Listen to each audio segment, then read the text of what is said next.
देवा स्वर्गीचे अमर इच्छिता ती देवा स्वर्गीचे अमर इच्छिता ती देवा स्वर्गीचे अमर इच्छिता ती देवा स्वर्गीचे अमर इच्छिता ती देवा स्वर्गीचे अमर इच्छिता ती देवा देवा स्वर्गीचे अमर इच्छिता ती देवा स्वर्गीचे अमर इच्छिता ती देवा स्वर्गीचे अमर इच्छिता ती देवा स्वर्गीचे अमर इच्छिता ती देवा स्वर्गीचे अमर इच्छिता ती देवा स्वर्गीचे अमर इच्छिता ती देवा मृत्युलोकी व्हावा जन्म आम्हा मृत्युलोकी व्हावा जन्म आम्हा नारायण नामे होऊ जीवन मुक्त नारायण नामे होऊ जीवन मुक्त नारायण नामे होऊ जीवन मुक्त नारायण नामे होऊ जीवन मुक्त मृत्युलोकी व्हावा जन्म आम्हा मृत्युलोकी व्हावा जन्म आम्हा नारायण नामे होऊ जीवन मुक्त नारायण नामे होऊ जीवन मुक्त नारायण नामे होऊ जीवन मुक्त नारायण नामे होऊ जीवन मुक्त होऊ जीवन मुक्त होऊ जीवन स्वर्गीचे अमर इच्छिता ते देवा मृत्युलोके भावा जन्म आम्हा विठोबा रखुमाई विठोबा रखुमाई विठोबा रखुमाई विठोबा रखुमाई विठोबा रखुमाई विठोबा रखुमाई विठोबा रखुमाई विठोबा रखुमाई हो विठोबा रखुमाई जय जय विठोबा रखुमाई विठोबा रखुमाई जय जय विठोबा रखुमाई विठोबा रखुमाई जय जय विठोबा रखुमाई विठोबा रखुमाई जय जय विठोबा रखुमाई हरि जय जय हरि जय महाराज की जय गुरु बंगाली जी महाराज की जय गुरु नारायण जी महाराज की जय गोपाल कुमारी गोपाल कुमारी गोपाल जय गोपाल कुमारी जय गोपाल कुमारी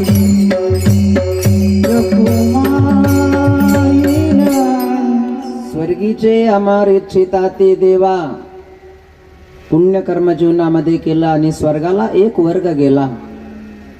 जगद्गुरु तुकाराम महाराज म्हणतात स्वर्ग ज्या स्वर्गामध्ये अमृत आहे पिण्याकरता दिव्य भोग आहे भोगण्याकरता चिंतामणीचे रस्ते आहे ज्या ठिकाणी कल्पवृक्षाचा बगीचा आहे कामधेनूची खिल्लार आहे उर्वशी तिलोत्तमा रंभा दिव्य भोग भोगण्याकरता ज्या स्वर्गामध्ये आहे असा स्वर्गामध्ये राहणारा एक देव वर्ग आहे. ज्या लोकांमध्ये गेल्यानंतर अमृत पिण्याकरता जिथं मिळतं दिव्य भोग भोगण्याकरता ज्या लोकांमध्ये आहे अशा लोकांमध्ये राहणारा वर्ग देवाला प्रार्थना करतो. स्वर्गीचे अमर इच्छिता ती देवा इच्छा करतात देवाला प्रार्थना करतात या मृत्यू लोकांमध्ये आम्हाला मनुष्य देह मिळावा. आता या मृत्यू लोकांमध्ये आल्यानंतर मला सांगा कोण टेन्शन मध्ये नाहीये. अहो इथं येत असताना जन्माचंच दुःख आहे एक जन्माचं दुःख आहे कारण तिथून आम्ही आम्ही सगळेजण तिथून उकडून आलो. आज उकडत नाही जरा तिथं उकडलो आम्ही. माऊली ज्ञानेश्वर महाराज म्हणतात मातेची या उदर कुहरी पचोनी विष्टीच्या दाथरी उकडोनी 9 मासवरी. 9 महिने तिथं उकडलो आम्ही. म्हणजे 9 महिने त्या ठिकाणी गर्भवासाचं दुःख काय सांगो गर्भीची यातना ते दुःख नाही सांगतायत ते दुःख आम्ही भोगलं. म्हणजे ते जन्माचं दुःख काय सांगो गर्भीची यातना मज भोगिता नारायण मांस मळ मूत्र जाणं तुझं क्षणोक्षण ध्यात असे. अशा प्रकारे गर्भवासाचं दुःख आम्ही भोगलं. तिथून आलो या जगामध्ये, या जगामध्ये आलो तर इथंही दुःखच, दुःख बांधवडी आई हा संसार, या संसारामध्ये आल्यानंतरही इथंही दुःखच आहे. इथं काही सुख नाहीये. इथं सुद्धा सुख जरी थोडंफार मिळत असलं संसारातलं, पण ते महाराज म्हणतात सुख पाहता जवा पाडे, पण दुःख मात्र दुःख पर्वता. जसं उदाहरण आपण ऐकत असतो ना, तो वडाच्या पारंबीला एक लटकलेला जंगलातला वाघाच्या भीतीमुळं पळत होता, डोक्यावर त्याच्या लाकडाचं ओझं होतं आणि ते फेकलं त्यानं, पाठीमागून वाघ लागला होता. आणि अशा वेळेला त्यानं पाहिलं ते वडाचं झाड, विहिरीच्या काठावर उगलेलं ते वडाचं विशाल झाड. वाघ पाठीमागे लागला, वाघापासून रक्षण हवं याकरता, आणि उडी घेतली त्यानं, त्या पारंबीला लटकला तो भोपळ्यासारखा. बराच वेळ झाला, परंतु ज्या पारंबीला तो लटकला त्या पारंबीला वर आग्यामुळं बसलेलं होतं, आणि झटका बसल्याबरोबर ते आग्यामुळं उठलं. तोपर्यंत वाघ आला. बराच वेळ झाला, लटकलेला होता. त्यानं पाहिलं आता आपण एक काम करू, खाली उडी घेऊ म्हणले. आता इथं आपल्याला आता मरावंच लागणार आहे, म्हणून उडी घेऊ हा त्यानं विचार केला. आणि खाली डोकवून पाहिलं त्यानं. खाली डोकवून पाहिल्याबरोबर विहिरीच्या तळाशी बसलेला होता एक फणा काढूनच. कोण? नागोबा. खाली नागोबा आहे आणि विहिरीच्या काठावर तोपर्यंत आला वाघोबा. विहिरीच्या काठावर वाघोबा आला, खाली फणा काढून काळा भयंकर विषारी सर्पण नागोबा खाली बसलेला आहे. विहिरीच्या काठावर आला वाघोबा आणि सर्व अंगाला त्या आग्या मोळाच्या माशा, आता आग्या मोळाच्या माशा म्हणजे आग्या मोळाच्या माशा जायच्या, कडकडून चावा घेतायत. आणि अशा वेळेला ज्या पारंबीला त्यानं धरलं होतं त्या पारंबीला जे आग्या मोळ बसलेला आहे, वर कांदा फुटला. वर फुटलेला कांदा, त्या कांद्यातले अर्थात ते मधाचे थेंब काही त्याच्या तोंडावर पडायला लागले आणि काही थेंब त्याच्या नाकाच्या शेंड्यावर पडले. आणि नाकाच्या शेंड्यावर पाहिला त्यानं तो थेंब पाहिला, मधाचा थेंब. आणि एवढ्या दुःखामध्ये असताना तो मधाचा थेंब चाटायला लागला. बघा तुम्ही आता दुःख म्हणजे एवढं भयंकर दुःख, ही भयंकर परिस्थिती आहे. खाली उडी घेता येत नाही, काठावर वाघोबा आहे, सर्व अंगाला माशा कडकडून चावा घेत आहेत. आणि अशा वेळेला त्यानं जिभेनं तो नाकावरचा जो थेंब होता तो चाटायला सुरुवात केली. आणि तो म्हणायला लागला, वाह याला म्हणतात मध. वारे वा, अरे काय दुःख जीवनामध्ये हे. आणि एवढं दुःख विसरला, सुख पाहता जवा पाडे दुःख पर्वता. एवढे महाराज म्हणतात ते असणाऱ्या संसारामध्ये सुद्धा दुःख आहे. आणि एक शेवटचं दुःख आहे, ज्या दुःखाचं नाव आहे मरणाचं दुःख, मृत्यूचं दुःख. जन्म दुःख, जरा दुःख, जाय दुःख, पुन्हा पुन्हा अंतकाले महादुःखम. मृत्यूचं दुःख, मरणाचं एक दुःख आहे. आणि हे दुःख समाप्त व्हावं याकरता देवे दिला देह. हे जन्म मृत्यूचं दुःख समाप्त झालं पाहिजे, त्याकरता भगवंताने मनुष्य शरीर दिलं. पण या ठिकाणी या मृत्यू लोकामध्ये आल्यानंतर जन्म झाला तर त्याचा मृत्यू होतो असं माहीत स्वर्गातील देवतांना असताना सुद्धा ते म्हणतात मृत्यू लोकी भावा जन्म.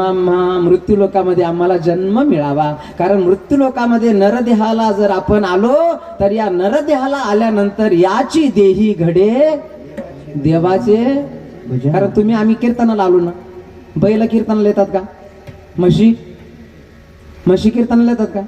म्हशींचं म्हणतो मी. म्हशी कीर्तनाला येत नाही, बैल सुद्धा कीर्तन नाही येऊ शकत ते. पण याची देही घडे देवाचे भजन. म्हणून स्वर्गातला असणारा जो देव वर्ग आहे त्यांना मनुष्य शरीर जरी मिळालं नाही, परंतु मनुष्य शरीराचं महत्व त्यांना कळालं. म्हणून एका वर्गाला मनुष्य देह मिळाला पण आणि कळाला पण साधू संतांना. म्हणून त्यांनी याजसाठी केला होता अट्टहास. शेवटचा दिवस गोड व्हावा, शेवटचा दिवस गोड झाला पाहिजे, त्याकरता साधू संतांनी भगवंताचं भजन केलं. जिंदगी है जब तक फुर्सत न मिले काम से, बस जरासा समय निकाल कर राम भजन कर प्यार से. मोठ्या प्रेमानं फक्त 2 मिनिटं भगवंताचं भजन आणि झालेली सेवा या ठिकाणीच आपण थांबूया. रघुपती राघव राजा राम पतित पावन सीताराम.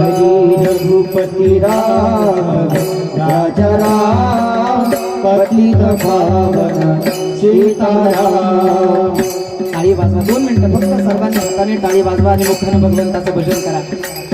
कारण या मृत्यू लोकामध्ये आल्यानंतर ज्या दिवशी आपला शेवट होतो तर त्या दिवशी लोक म्हणत चालतात राम नाम सत्य है, राम नाम सत्य है. त्या दिवशी आपल्याला नाही म्हणता येणार. म्हणून मोठ्या प्रेमानं हाताने हाताने टाळी भगवंताचं भजन 2 मिनिटं.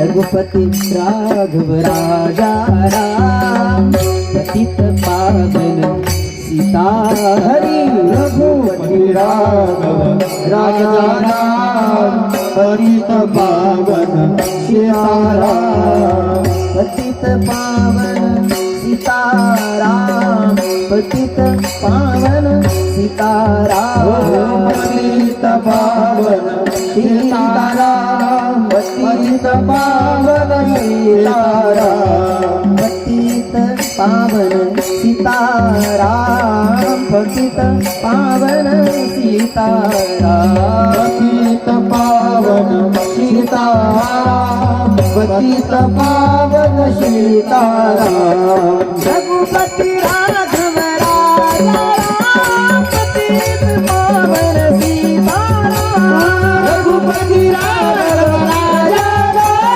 पतित पावन सीताराम रघुपति राघव राजा राम पतित पावन सीताराम रघुपति राघव राजा राम पतित पावन सीताराम पतित पावन सीताराम जय पतित पावन सीताराम पतित पावन सीताराम जय पतित पावन सीताराम पतित पावन सीताराम जय पतित पावन सीताराम पतित पावन सीताराम जय पतित पावन सीताराम रघुपति राघव राजा राम पतित पावन सीताराम रघुपति राघव राजा राम पतित पावन सीताराम रघुपति राघव राजा राम पतित पावन सीताराम रघुपति राघव राजा राम पतित पावन सीताराम पतित पावन सीताराम पतित पावन सीताराम पतित पावन सीताराम पतित पावन सीताराम पतित पावन सीताराम पतित पावन सीताराम पावन सीताराम पतित पावन सीताराम रघुपति राघव राजा राम पतित पावन सीताराम रघुपति राघव राजा राम पतित पावन सीताराम रघुपति राघव राजा राम पतित पावन सीताराम रघुपति राघव राजा राम पतित पावन सीताराम पतित पावन सीताराम. भजन करता येतं या मानव देहाला आल्यानंतर. म्हणून स्वर्गातले देव म्हणतात की या मनुष्य देहाला आल्यानंतर नारायण नामे देवाचं भजन जर या ठिकाणी या मनुष्य देहाला आल्यानंतर केलं तर नारायण नामे होऊ जीवन मुक्त. म्हणून कीर्तने अनंत गाऊ गीती वैकुंठीचे जन सदा इच्छिता ती कै येथे येते हरीचे दास. यम धर्म वाट पाहे निरंतर जोडोन आकार तिष्ठ तसे ज्ञानेश्वर माऊली ज्ञानराज माऊली माऊली ज्ञानेश्वर माऊली ज्ञानराज माऊली ज्ञानेश्वर माऊली ज्ञानराज माऊली माऊली ज्ञानेश्वर माऊली ज्ञानराज माऊली. जगद्गुरु तुकाराम महाराज म्हणतात या कलियुगामध्ये आत्मकल्याणाचं एकच साधन आहे आणि ते साधन म्हणजेच नामसंकीर्तन साधन पै सोपे. सगळ्यात सोपं साधन या कलियुगामध्ये देवाची प्राप्ती जे साधन केलं होतं अर्थात ते साधन म्हणजेच भगवंताचं नामचिंतन. आणि भगवंताच्या नामचिंतनानं अर्थात मृत्यूच्या वेळेला अंतकाळी ज्याच्या असं बोललं गेलं अंतकाळी ज्याच्या नाम आले मुखा तुका म्हणे सुखा पार नाही. अजामिळाचा प्रसंग श्रीमद भागवतामध्ये आपण ऐकलेला असेल. अजामिळ नावाचा ब्राह्मण आहे परंतु मुखाला कधी ब्राह्मण होता परंतु ब्राह्मणत्व गमावून बसला. एका वेश्येच्या आहारी गेला. साधू संतांनी सांगितल्यानुसार मुलाचं नाव नारायण ठेवलं आणि मृत्यूच्या वेळेला ज्या वेळेला यम नेण्याकरता आले आणि यमदूतांना पाहिल्यानंतर तो घाबरला आणि म्हणायला लागला हे नारायण हे नारायण हे नारायण. मृत्यूच्या वेळेला देवाचं नाव मुखाला आलं जगद्गुरु तुकाराम महाराज म्हणतात मृत्यूच्या वेळेला का होईना परंतु शेवटच्या वेळेला देवाचं नाव मुखाला आलं म्हणून भाविकांशी या कलियुगामध्ये सगळ्यात महत्वाचं आत्मकल्याणाचं साधन आहे ते साधन म्हणजेच भगवंताचं नाम आणि त्याचं वर्णन केलं जगद्गुरु तुकाराम महाराजांनी अभंगाच्या शेवटच्या तुका म्हणे बाबा वया पहिला पार तुका म्हणे बाबा वया पहिला पार तुका म्हणे बाबा वया पहिला पार तुका म्हणे बाबा वया पहिला पार तुका म्हणे बाबा पहिला पहिला पार तुका म्हणे बाबा वया पहिला पार तुका म्हणे बाबा वया पहिला पार तुका म्हणे बाबा वया पहिला पार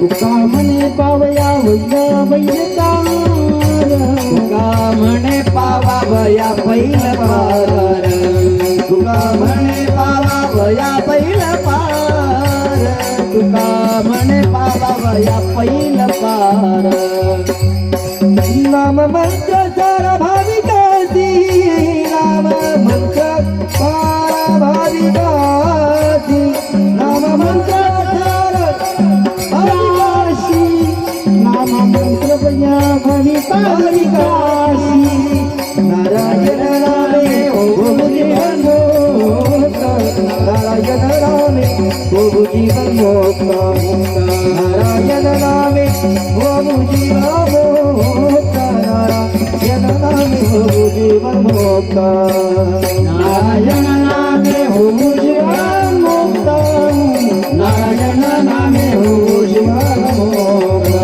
नारायण नामे हो जीवन मोक्त नारायण नामे हो जीवन मोक्त हो जीवन मोक्त नारायण नामे हो जीवन मुक्त कीर्तनी अनंत गावो गीते असो झालेली सेवा आज ज्यांच्या प्रथम पुण्यस्मरणाच्या निमित्तानं प्रथम वर्ष श्राद्धाच्या निमित्तानं उपस्थित पाहुणे मंडळी आप्तेष्ट मंडळी समस्त ग्रामस्थ मंडळी भजनी मंडळी महिला मंडळी सर्वांच्या उपस्थितीमध्ये कैलासवासी आमचे श्री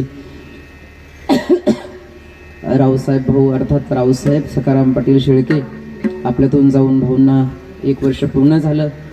भगवान परमात्मा त्यांच्या जीवात्म्याला चिर शांती देऊ हीच उपस्थित सर्वांच्या वतीनं त्यांना या ठिकाणी भावपूर्ण श्रद्धांजली या ठिकाणी देऊया.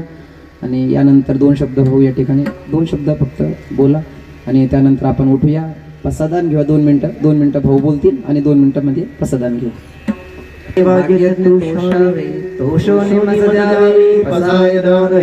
जे कळांची व्यंकटी सांडो तया सत्कर्मी रती वाढो भूता परस्परे पडो मैत्र जीवांचे दुरितांचे तिमिर जावो विश्व स्वधर्म सूर्य पाहो जो जे वासील तोते लाहो प्राण्यात वर्षात सकळ मंगळी ईश्वर निष्ठांची मादियाळी अनवरत भूमंडळे भेटतू तया भूता सला कल्पतरुचे आरव चेतना चिंतामणीचे गाव बोलते जे अर्णव दिवसांचे चंद्रमेज लांछन मार्तंड तापहीन हे सर्वाई सला सज्जन सोयरे होतो किंबहुना सर्व सुखी पूर्ण होणे ही लोकी भजिजवाली पुरुषी अखंडित आणि ग्रंथोपजीवी विशेष लोकी दृष्टादृष्ट विषय होवावे एक नमने विश्वेश्वराव आ होईल दान पसावो इने परिज्ञान देवो सुखिया झाला इने परिज्ञान देवो सुखिया झाला इने परिज्ञान देवो सुखिया झाला. ओम शांती शांती शांती. झालेली सेवा प्रभू चरणी समर्पित. विठ्ठल जय जय जय विठ्ठल